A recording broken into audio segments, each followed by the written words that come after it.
Hello साथियों, नमस्कार। देखिए, ये है कुछ मोस्ट इम्पोर्टेंट क्वेश्चंस। पिछली वीडियो में हमने कुछ अच्छे क्वेश्चन समझाए थे। कुछ और क्वेश्चन आप इस वीडियो में देखिए। मुझे उम्मीद है कि ये सभी क्वेश्चन आपके लिए सहायक सिद्ध होंगे। देखो, ये प्रश्न दिया हुआ है आपके पास। हमें 243 के सब संख्या के बारे में सोच कर बताना है कि ये संख्या पूर्ण घन है या नहीं। पूर्ण घन जिसके 3 जोड़े बनते हों, ये संख्या पूर्ण घन है या नहीं है, हमें ये बताना है। और हमने इस संख्या का निकालना है घनमूल। अब देखो, दोनों ही संख्या समझाता हूँ आपको। सबसे पहले हम इनके फैक्टर करते हैं। जैसे 2 4 3 है, इसके फैक्टर करिए, 3 से कट जाएगा। 3 अट्ठे 24, 3 इकन 3, फिर 3 से 3 दूनी 6, 3 सत्ते 21, फिर ये 3 से कट गया, 3 नम 27, फिर ये 3 से कट गया, 3 तिया 9, फिर 3 से कट गया, 3 इकन 3। अब देखो, इसमें जो है आपके पास एक जोड़ा पूरा बन गया, लेकिन एक जोड़ा पूरा नहीं बनता।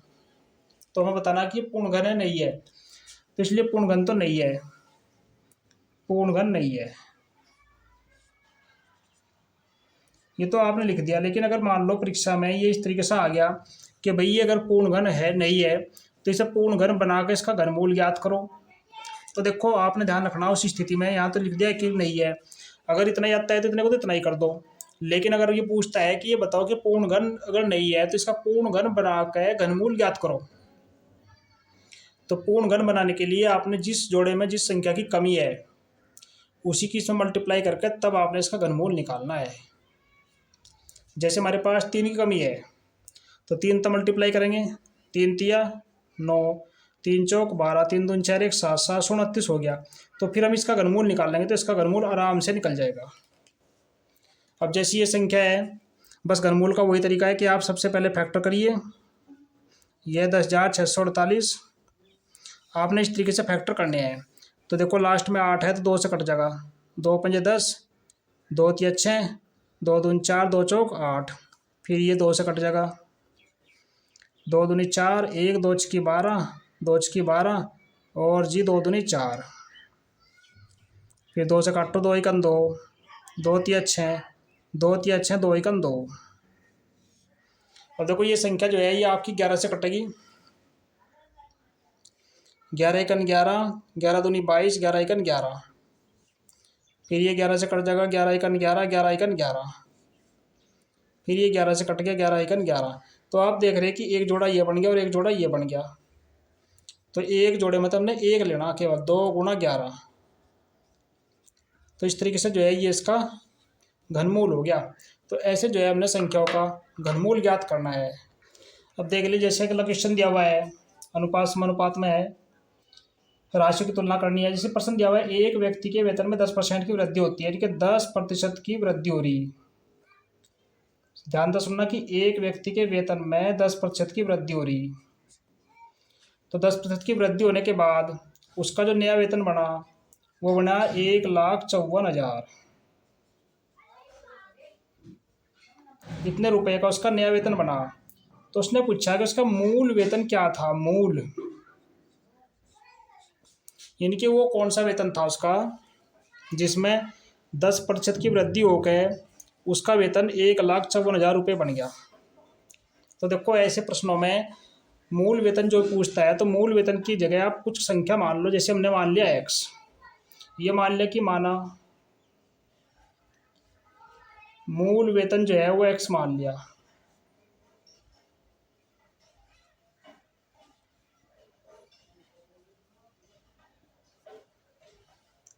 माना मूल वेतन बराबर x मान लिया हमने। अब 10% की वृद्धि है,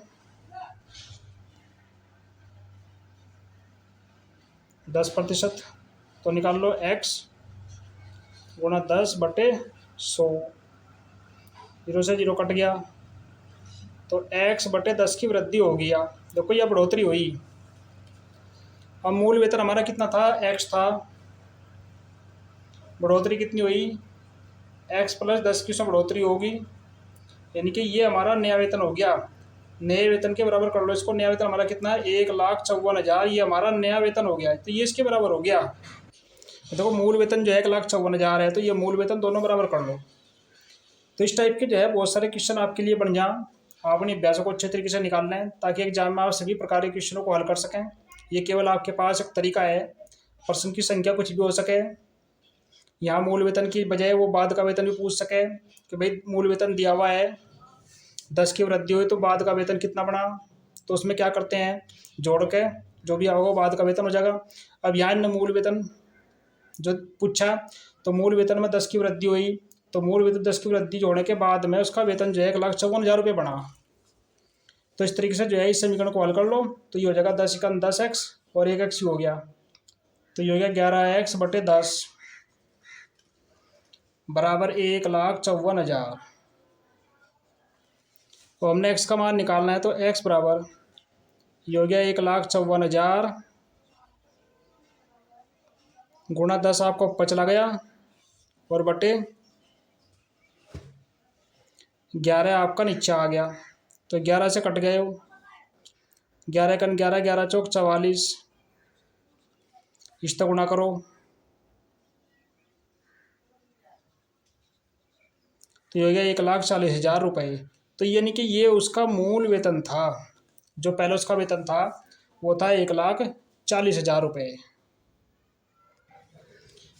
अब देखो निकालना है आपको ब्याज, कुछ सिंपल से फार्मूले लिख रहा हूँ, बस मैं यहाँ से आपको फार्मूले याद करने हैं, उसके आधार पर जो भी क्वेश्चन होगा वो आपने निकालना है। देखो ब्याज निकालने के लिए आपने क्या करना, सूत्र है आपके पास मूलधन गुणा समय और गुणा दर और बटे 100।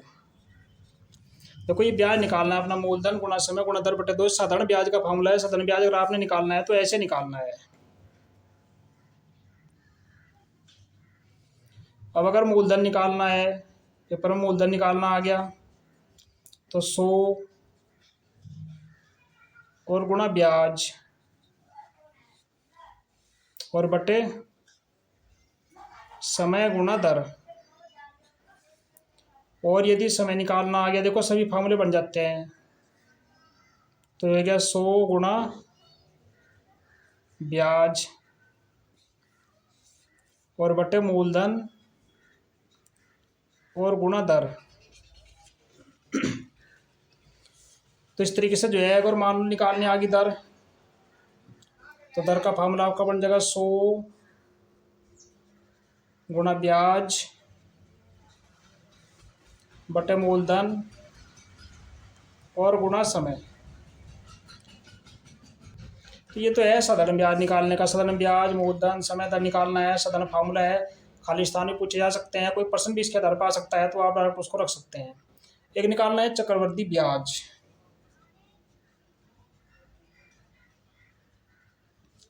चक्रवर्ती ब्याज ये होता है A-P,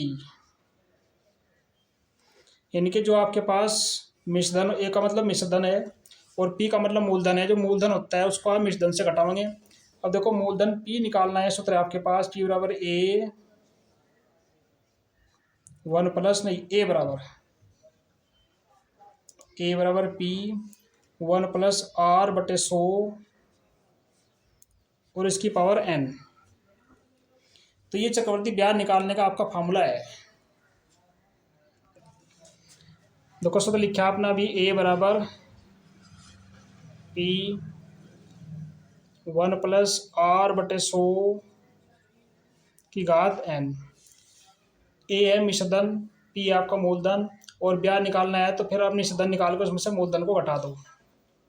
आर दर है, जिस संख्या के सामने प्रतिशत का निशान लगा हुआ है वो दर कहलाती है। एन समय है, संख्या है यानी कि कितने वर्ष है, 1 वर्ष 2 वर्ष 3 वर्ष। जैसे मान लो आपके पास पी बराबर दिया हुआ है 100 रुपये, भाई 100 रुपये का 10% वार्षिक की दर से 2 वर्ष का हमें चक्रवर्ती ब्याज निकालना है।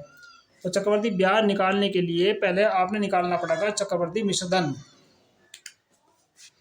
यानी कि पहले निकालना पड़ेगा आपने ए, तो ए बराबर पी 1+R/100 इसकी पावर n। देखो पी का मान है 100, 1+R का मान है 10, जिसका क्या प्रतिशत है वो 10 के अलावा है, और बटे 100 और समय हो गया 2 वर्ष। 0 से 0 काट दो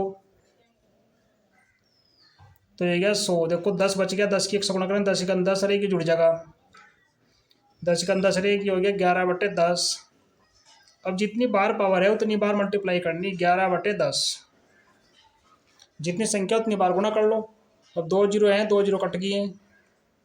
11 11 से गुणा करेंगे तो ये गया 121, यानी कि ये ए का मान आ गया 121। अब हमें निकालना, पी का मान हमारे पास है 100, तो हमें निकालना है ब्याज, चक्रवृद्धि ब्याज आई बराबर, ये हो गया ए माइनस पी। तो बाद में जो भी आपका मिश्रधन होगा उसमें से जो है अपना मूलधन घटा दो, तो ये बच गया 21 रुपये। तो इस तरीके से जो है ये क्वेश्चनों को आप इन्हें हल करते हैं। किसी भी टाइप का कोई भी क्वेश्चन हो सकता है। आप जो है अपनी बुक से अच्छे तरीके से अध्ययन करें ताकि आपको एग्जाम में कोई दिक्कत ना हो। अब देखो कुछ क्वेश्चन ऐसे भी होते हैं तिमाही और छिमाही के, वो आपके अगली वीडियो में आपको समझाते हैं। आप अच्छे से उन्हें तैयार करें। फिलहाल के लिए आपके लिए इतना ही है। मिलते हैं अगली वीडियो में। धन्यवाद। जय हिंद।